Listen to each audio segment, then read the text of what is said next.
अस्सलाम वालेकुम, खुशामदीद and welcome to animalia 𝗵𝘃𝗧। मैं हूं आपका वेट डॉक्टर फुरकान। कुछ डॉग्स की आदत होती है जब आप उसको एक्सरसाइज करवाने के लिए लेकर जाएं तो वो घास खाना शुरू कर देते हैं। कुछ लोग ये समझते हैं कि ये नॉर्मल है, लेकिन ऐसा नहीं है। डॉग्स कैट्स की तरह घास खाकर उल्टी नहीं करते। ये एक उनकी बैड हैबिट आप कंसिडर कर सकते हैं। लेकिन कुछ और भी प्रॉब्लम्स होती हैं, कुछ ऐसी इश्यूज़ हैं जो कि एनिमल के साथ हों तो वो घास खा सकते हैं। लेकिन अगर घास खा भी लें और उसके बाद आपने क्या क्या उसकी एहतियाती तदाबीर करनी है, उसको कैसे बचाना है घास खाने से, और घास खाने से पहले आपने कौन कौन सी प्रिकॉशंस करनी है। समटाइम्स अगर वो घास खा लें तो बहुत आपका एनिमल किसी क्रिटिकल कंडीशन में भी जा सकता है। मैं आज आपको कुछ टिप्स बताऊंगा जिससे आप अपने एनिमल को अवॉइड करवा सकते हैं। डिटेल से डिस्कस करेंगे। प्लीज़ चैनल सब्सक्राइब कीजिए, बेल आइकन दबा दीजिएगा ताकि आपको आने वाली वीडियोज़ का नोटिफिकेशन मिल सके। चलिए आइए शुरू करते हैं। फर्स्ट ऑफ ऑल जो फर्स्ट पॉइंट है वो है माल अब्जॉर्प्शन। अगर आप अपने एनिमल को प्रोटीन और फैट, कार्बोहाइड्रेट एक प्रॉपर डाइट में नहीं देते और उसके जो एनिमल की नीड है वो पूरी नहीं होती, तो अक्सर औकात एनिमल बाहर से कुछ खाना पीना पसंद करते हैं। तो बेहतर है कि आप अपने एनिमल की जो नीड है उसको दें, उसको बैलेंस न्यूट्रिशन डाइट दें। सेकंड है बैड हैबिट। कुछ डॉग्स की आदत होती है मुंह मारना, तो ये उनकी एक बैड हैबिट में कंसिडर की जा सकती है। आप अपने एनिमल को हमेशा ट्रेन किया करें। जब भी आप एक्सरसाइज करवाने के लिए लेकर जाएं तो उसको इस चीज़ से ट्रेन करें कि वो ऐसे ना करें, उसके रवैये को चेंज करें, उसके बिहेवियर को चेंज करें। थर्ड है जो फाइबर होता है उसकी क्वांटिटी मीन्स के बॉडी में कम होती है। फाइबर बेसिकली एक ऐसी चीज़ है जो डाइजेशंस के अंदर बहुत ज़्यादा प्रॉपर और इम्पोर्टेंट रोल प्ले करती है। फाइबर आप कद्दू से, इसके अलावा बहुत सारी वेजिटेबल से प्रोवाइड कर सकते हैं अपने एनिमल को। फाइबर अगर होगा आपके एनिमल की बॉडी के अंदर, उसकी फीड के अंदर, तो डाइजेशन प्रॉपर हो सकती है।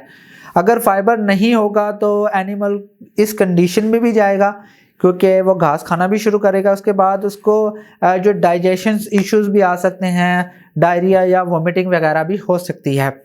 फोर्थ है minerals deficiency. Most common problem है। बहुत सारे पेट ओनर्स अपने एनिमल को सिर्फ दूध, रोटी, इन चीज़ों से गुजारा करवाते हैं, लेकिन ऐसा नहीं होना चाहिए। अगर आपका एनिमल हेल्दी है लेकिन उसके अंदर, उसकी बॉडी के अंदर उसके जो मेंटेनेंस है वो प्रॉपर नहीं हो पाती, आपको नहीं पता चल रहा कि आपका एनिमल डे बाय डे कमज़ोर है, यानी इंटरनली वो वीक होता है, तो अपने एनिमल को प्रॉपर डाइट दिया करें। अगर आप डॉग फूड शुरू करवाएं तो वेल एंड गुड, उसमें क्योंकि बैलेंस डाइट होती है। अगर आप होम मेड शुरू करवाएं तो अपने वेट से कंसल्ट करें कि आपने देना क्या क्या है। फिफ्थ है intestinal parasites. Most common problem है जो लोगों को नहीं पता कि पैरासाइट्स क्या हैं, डिवर्मिंग क्या है। बेसिकली पैरासाइट्स अगर इंटेस्टाइन में हैं, जब भी आप डॉग को कुछ खिलाते हैं तो वो जो पैरासाइट्स हैं वो न्यूट्रिएंट्स को ऑब्जॉर्व कर लेते हैं, उसकी फीड को ऑब्जॉर्व कर लेते हैं, जिसकी वजह से एनिमल की बॉडी के अंदर न्यूट्रिएंट्स ऑब्जॉर्व नहीं होते, तो वो डे बाय डे वीक होता है। तो ऑब्वियस सी बात है, उसने कहीं ना कहीं से तो अपनी नीड पूरी करनी है, तो वो बाहर जाके घास खाना शुरू कर देता है। तो ये ऐसे प्रॉब्लम्स हैं जिससे आप अपने एनिमल को बचाएं, अपने एनिमल की मैनेजमेंट बेहतर रखें। अब बात करते हैं प्रिकॉशंस पे, आपने क्या क्या ख्याल करना है। इन केस अगर आप वॉक करवाने लेकर जाते हैं तो अगर आपका एनिमल घास खाना शुरू करता है या खाने की कोशिश कर रहा है तो आप ये जहन में रखें कि हो सकता है कि उस घास पर स्प्रे किया वो जो पेस्टिसाइड स्प्रे है वो आपके एनिमल के लिए काफ़ी नुकसानदेह हो सकता है। इसमें एनिमल के डेथ के चांसेस ज़्यादा होते हैं क्योंकि कुछ ऐसे स्प्रेज हैं मार्केट के अंदर, डेल्टा मैथ्रीन, परमेथ्रीन वगैरह, उससे आपके एनिमल की विद इन और के अंदर मौत भी वाक़ई हो सकती है। और इसकी टॉक्सिसिटी इतनी ज़्यादा होती है कि एनिमल सडन इतनी बुरी कंडीशन में वो डायरिया करना शुरू कर देता है, बहुत ही बुरी कंडीशन में चला जाता है। तो बेहतर है इस चीज़ से अवॉइड करवाएं। आपके जहन में होना चाहिए कि आप जब वॉक करवाने लेके जाते हैं तो ऐसी कंडीशन आ सकती है। सेकंड है कुछ लीथल ग्रासेस होती हैं जो कि आपके एनिमल के लिए नुकसानदेह हो सकती हैं, उसका भी ख्याल रखें।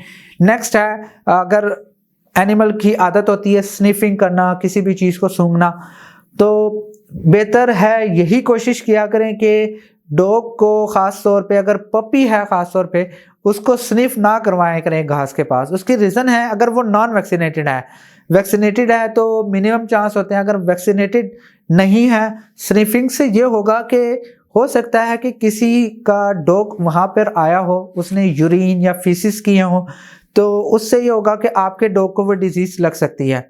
अगर आपका डॉग नॉन वैक्सीनेटेड है तो वायरल डिजीज़ उसको जा सकती है। अगर किसी ने वही बात फीसिस वगैरह करवाए, यूरिन करवाया, अगर वो किसी डिजीज़ वायरल डिजीज़ से रिकवर हुआ है तो वायरल डिजीज़ का जो आउटपुट है, मीन्स के जो उसकी डिजीज़ है वो महीनों तक उसकी बॉडी के अंदर रहती है, यानी उसका वायरस महीनों तक उसकी बॉडी में रहता है, तो आपके एनिमल को वो लगने का चांस ज़्यादा से ज़्यादा होता है। तो बेहतर है इस चीज़ से भी अवॉइड करवाएं। आई होप कि आपको पॉइंट समझ आ गए होंगे। अगर आपका कोई क्वेश्चन है तो आप मुझसे कमेंट में पूछ सकते हैं। आई होप आपको वीडियो पसंद आई होगी। अगर पसंद आई तो प्लीज़ लाइक कीजिए, शेयर कीजिए और प्लीज़ इस चैनल को ज़रूर सब्सक्राइब कीजिएगा। नेक्स्ट वीडियो में मिलते हैं। खुदा हाफिज़।